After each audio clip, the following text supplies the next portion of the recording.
meine erste Fanpost. Ja, aber das Interview ist doch noch gar nicht ausgestrahlt worden. Mein Ruf eilt mir eben voraus.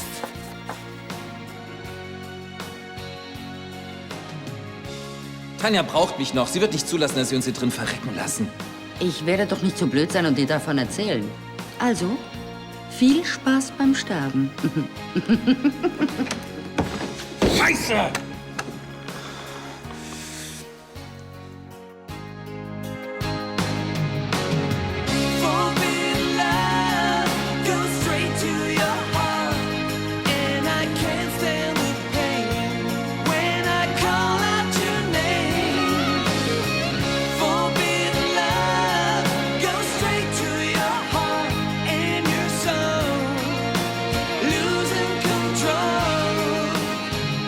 Aufmachen! Verdammt nochmal! Aufmachen! Hallo? Hey! Scheiße! Wir müssen uns um Annegret kümmern. Scheiße! Annegret? Ist alles in Ordnung mit Ihnen? Annegret? Hallo! Sie hat keinen Puls mehr. Was? Dann müssen wir sie wiederbeleben. Wie denn? Ich drücke, du beatmest sie. 22, 23, 24, 26, 27, 28, 20, 30. Los!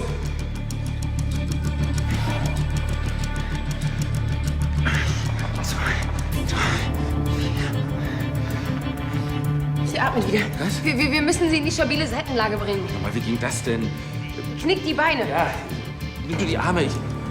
Los, ziehen. Ja. Annegret? Hey, Annegret, können Sie mich hören? Annegret! Wir brauchen einen Arzt. Aber wenn nicht bald ins Krankenhaus kommt, verreckt die uns hier unten. Lassen Sie uns raus! Frau Wittkamp braucht dringend einen Arzt, hören Sie? Die macht ernst. Die ist weg. Ja, dann tu irgendwas, schrei noch mal. Was weiß ich? Nathalie Leonard hier. Bitte melde dich oder schick mir eine Nachricht, ja? Wir machen uns große Sorgen. Bis gleich. Und?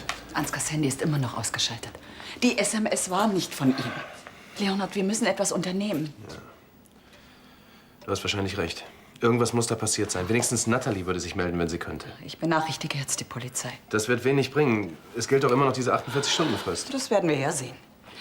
Von Lahnstein hier. Ich möchte eine Vermisstenanzeige aufgeben. Nathalie und Ansgar von Lahnstein. Wir vermuten, dass ihnen etwas passiert ist. Ach, was soll denn das heißen? Erst nach 48 Stunden? Hören Sie mal, die beiden waren einer vermeintlichen Entführerin auf der Spur.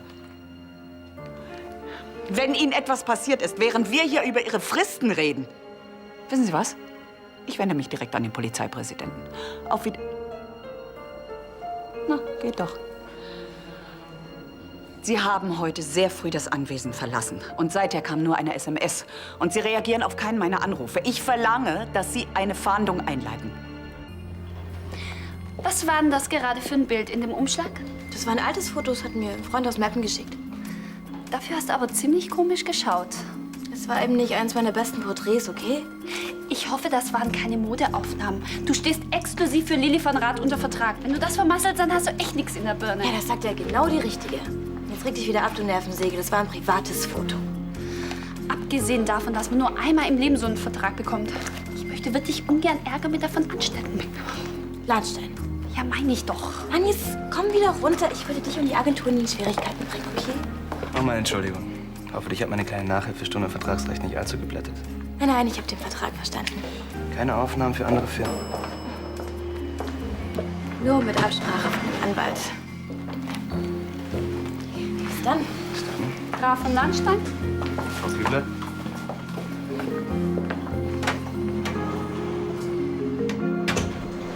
Ich war ziemlich allein. Ich weiß nicht, was da besser ist. Also, Lydia.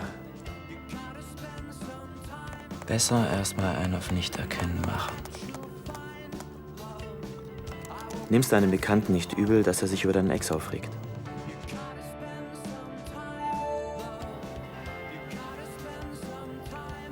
Du verwechselst Mitleid mit Mitgefühl. Ist doch cool, dass dein Freund oder deine Freunde Stellung beziehen. eine Meinung haben, Interesse an dir und deinem Leben.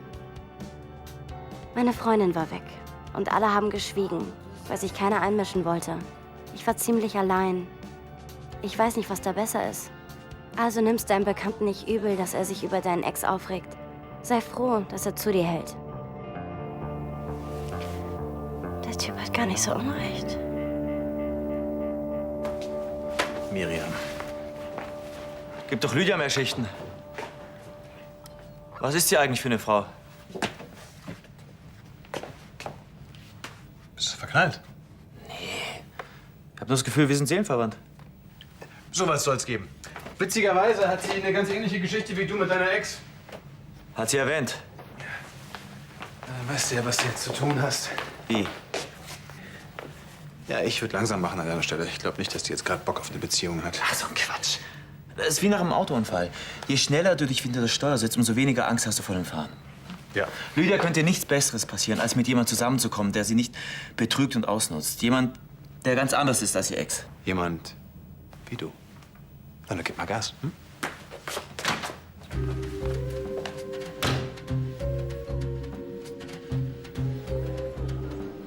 Ach du Kacke. Ich weiß aber schon, wie ich aus der Nummer wieder rauskomme. Ich organisiere einen Schläger. Sag mal, bist du bescheuert? Falls du dich erinnern kannst, wurde ich gerade erst von so einem Typen verprügelt und das war nicht witzig. Okay, war eine blöde Idee. Sag ich immer einfach, die Frau auf dem Foto ist meine Zwillingsschwester. 2 von deiner Sorte? Das glaubt ja kein Mensch. Mann, dann schlag was Besseres vor. Mann, Olivia, mach hier nicht einen auf blöd. Du weißt ganz genau, was du zu tun hast.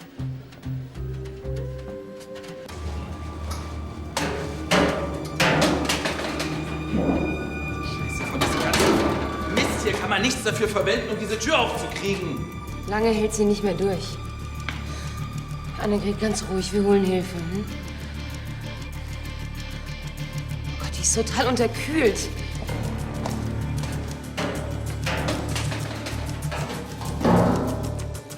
Was ist das denn für ein Mist? Dann frierst du doch.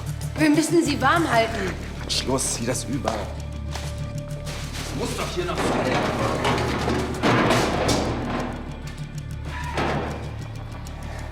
So, jetzt reicht's mir. Spiritus, wir machen jetzt hier drinnen Feuer. Es ist wenigstens warm. Bist du verrückt? Dann ersticken wir. Hier kommt doch nirgends frische Luft rein. Ja, und das auch nur, weil es hier nicht mal einen beschissenen Abluftsschacht gibt. Jetzt reicht's mir. Aber hier muss doch diese scheiß Tür aufgehen. Ansgar, verlier jetzt bitte nicht die Nerven. So, das ist doch total stickig hier drin. Was bildest du dir ein? Wir haben noch genug Sauerstoff in diesem Raum. Weißt du, für wie lange noch? Weißt du, was das heißt, wenn die Alte wirklich abgehauen ist? Dann ersticken wir hier ganz jämmerlich. Hilfe!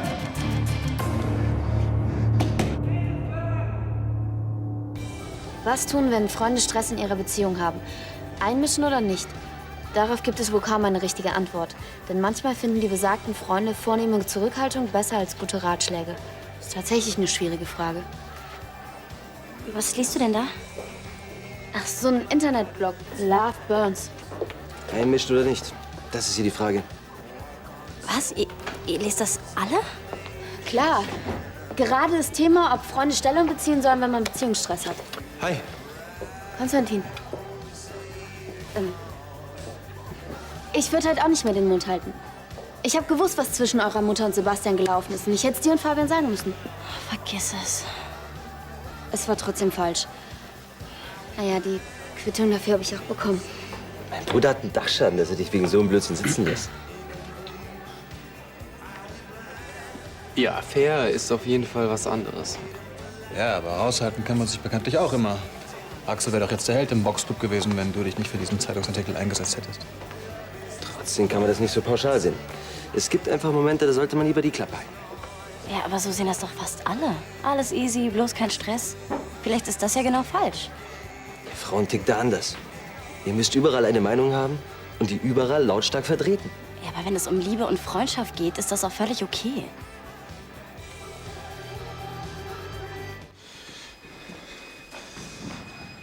Der Puls ist noch sehr schwach.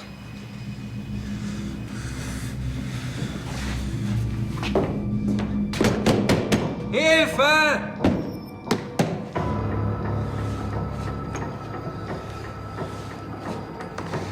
Kein Mensch wird uns hier drin jemals finden. Hat ihre Handys geortet? Sie lagen auf einer Müllkippe. Jemand hat sie den beiden offensichtlich abgenommen und entsorgt.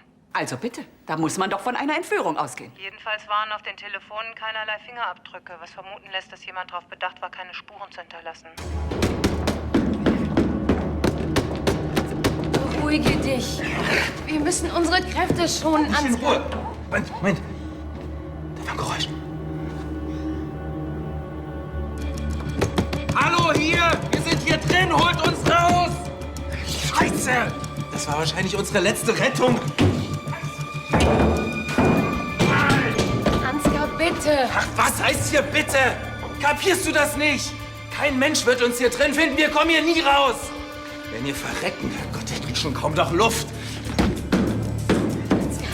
Ansgar, bitte. Mann, reiß dich endlich zusammen.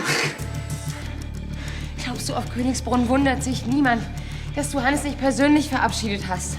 Warum wir so plötzlich vom Erdboden verschluckt sind? Ich bin mir sicher, die suchen nach uns. Und bis uns jemand findet, müssen wir durchhalten. Hannes zuliebe.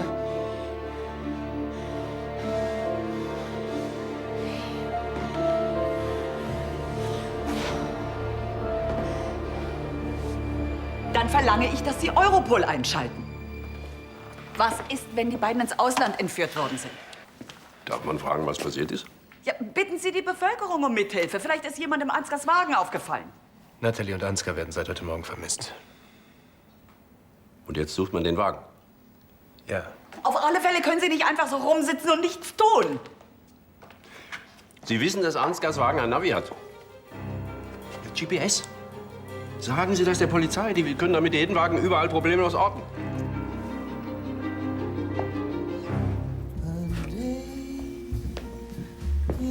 Gute Nacht.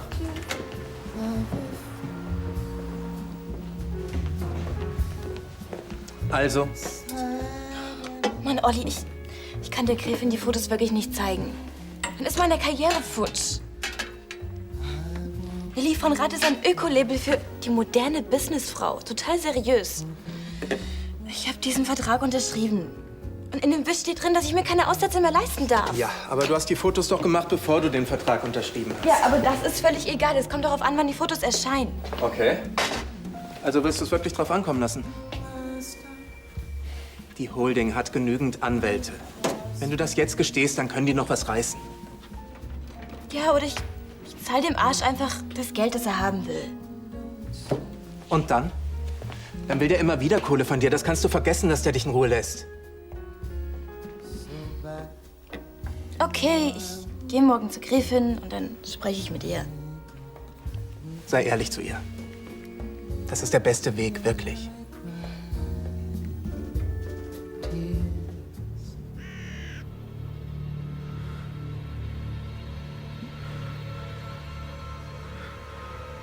Die Luft wird immer dünner hier drin.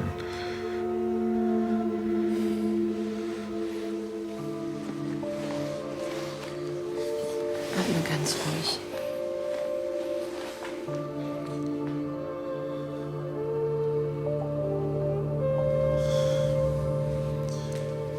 Valerie, es tut mir so leid.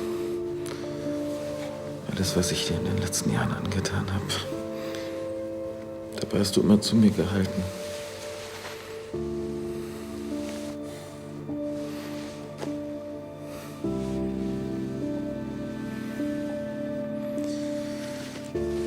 Du bist wirklich meine große Liebe. Tito.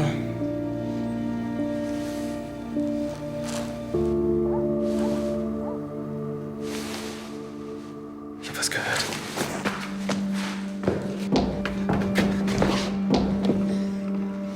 Wir müssen uns bemerkbar machen. Hey! Hallo? Hallo, wir sind hier!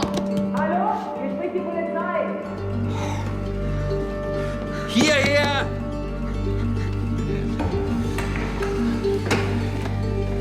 Ja, schon gut. Wir sind allein. Ihre Schließerin, diese Müller, hat uns hier eingesperrt, dann ist sie abgehauen. Wir brauchen dringend einen Arzt. Frau Wittkamp ist verletzt. Okay. Notarzt rufen, Großfahndung einleiten. Zügig bitte. Kommen Sie erst mal raus hier. Sie müssen dringend in die frische Luft.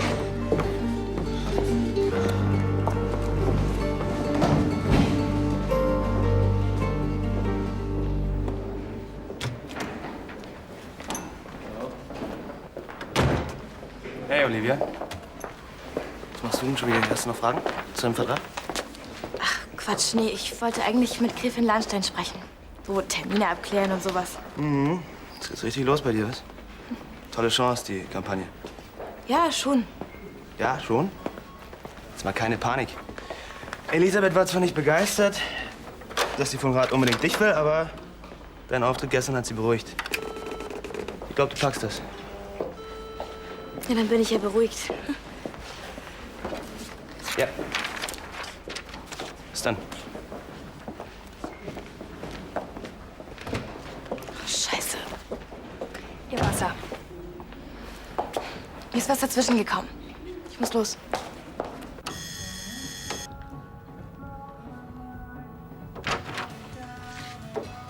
Lydia, Hi. ich wollte später auch noch bei dir vorbeikommen. Ach ja? Was ich gestern gesagt habe über Sebastian war vielleicht wirklich ein bisschen übertrieben. Es geht mich nichts an. In Zukunft werde ich mich raushalten, meine Klappe halten. Aber trotzdem fände ich es schade, wenn du jetzt einen falschen Eindruck von mir bekommen hast und wir uns in Zukunft nicht mehr sehen. Darf ich auch mal was sagen? Ich habe nämlich auch noch mal über gestern nachgedacht. Und ich fand's ziemlich nett, wie du dich auf meine Seite gestellt hast. Es ist cool, wenn Freunde Stellung beziehen, eine Meinung haben, Interesse zeigen. Findest du das lustig? Nein, ich freue mich nur, dass du deine Meinung geändert hast. Jedenfalls wollte ich dich als Entschuldigung gern zum Frühstück einladen. Kommt gar nicht in Frage. Ich lade dich ein. Und zwar in den edelsten Schuppen der Stadt. Okay. Kommst du noch mit rein? Ich zieh mich schnell um. Ich warte unten. Ich muss mit Gregor noch die Schicht für nächste Woche besprechen.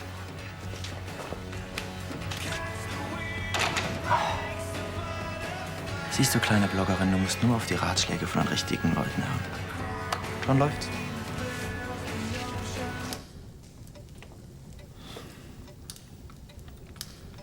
Ich dachte wirklich, das war's.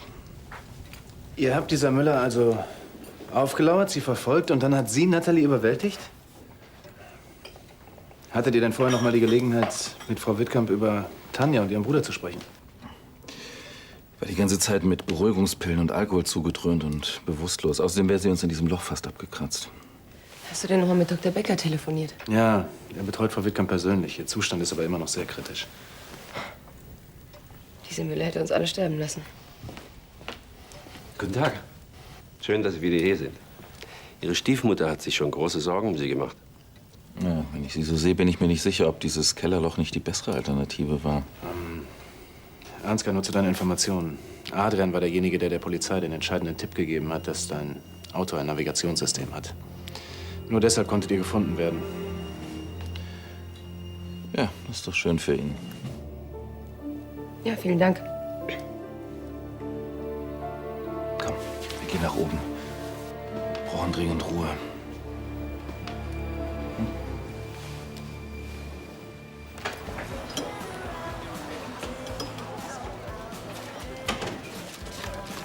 Morgen.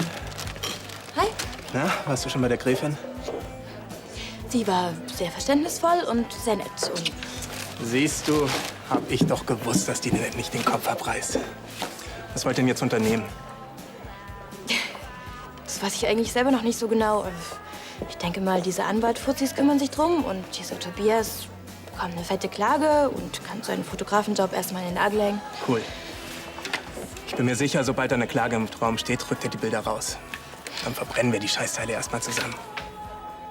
Auf alle Fälle. Kommst du mit hoch? Frische Croissants, Buttermilchhörnchen. Ach, danke. Du, ich habe schon gefrühstückt. Schade. Ich muss hoch, Chrissy hat Hunger.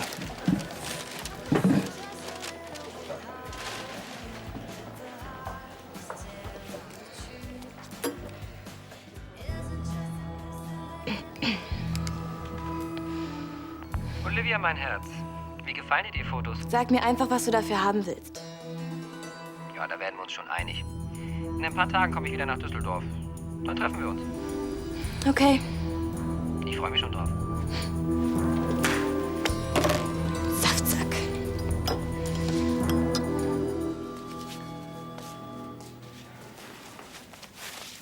Leg dich doch erst mal hin. Ich kann sowieso nicht schlafen. Außerdem kommt die Rolfes gleich vorbei, um unsere Aussagen aufzunehmen.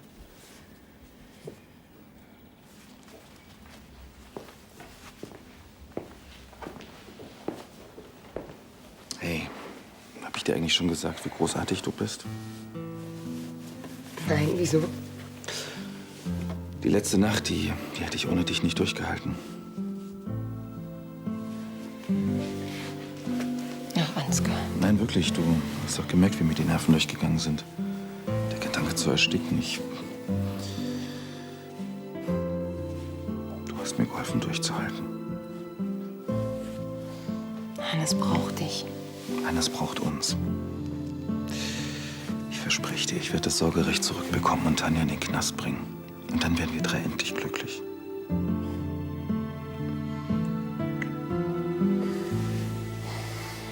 Auf uns. Freundschaft und Liebe. Glaubst du denn noch an die Liebe? Ich meine, nach all dem, was dir passiert ist? Irgendwann treffe ich bestimmt wieder eine Frau, die mich vom Sockel haut. Und dann werde ich wieder kämpfen. Denn ich weiß, zum Schluss siegt die Liebe. Genauso denke ich auch. Ich weiß. Ich meine, ich glaube, ich weiß. Jedenfalls denke ich, sind wir seelenverwandt. War jetzt ein bisschen dick, oder? Ja, ein bisschen. Aber ich habe auch manchmal das Gefühl, dass wir ähnlich ticken. Du hast es wesentlich geschickter formuliert.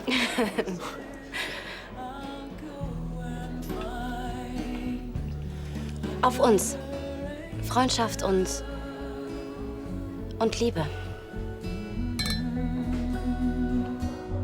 Gräfin, Kommissarin Rolfes wünscht Sie zu sprechen. Hallo. Frau von Lahnstein. Justus, bringen Sie bitte etwas Tee und Gebäck in den Salon. Gerne. Sie sehen schon viel besser aus. Ich fühle mich auch besser. Dann können wir Ihre Aussage aufnehmen. Was ich mich schon die ganze Zeit frage, hat Ulla Müller eigentlich von Ihnen Lösegeld gefordert, damit sie Frau Wittkamp freilässt? Nein, es ging nie um Geld. Tanja von Lahnstein hat Frau Müller beauftragt, ihre Mutter zu entführen. Warum? Weil Frau Wittkamp irgendetwas... Natalie, kannst du nicht einmal den Mund halten? Ich hoffe, Sie glauben meiner Ex-Frau kein Wort. Sie steht unter Schock. Aber das sehen Sie ja. Was redest du denn da? Abgesehen davon hasst sie Tanja. Tut mir leid, ich finde ganz und gar nicht, dass die Gräfin den Eindruck macht, unter Schock zu stehen. Also, was meine Ex-Frau da erzählt, ist doch völlig absurd. Ansgar. Ich kenne sie lange genug. Sie ist eine labile Persönlichkeit, eine trockene Alkoholikerin. Ja, sie ist einfach komplett unzurechnungsfähig.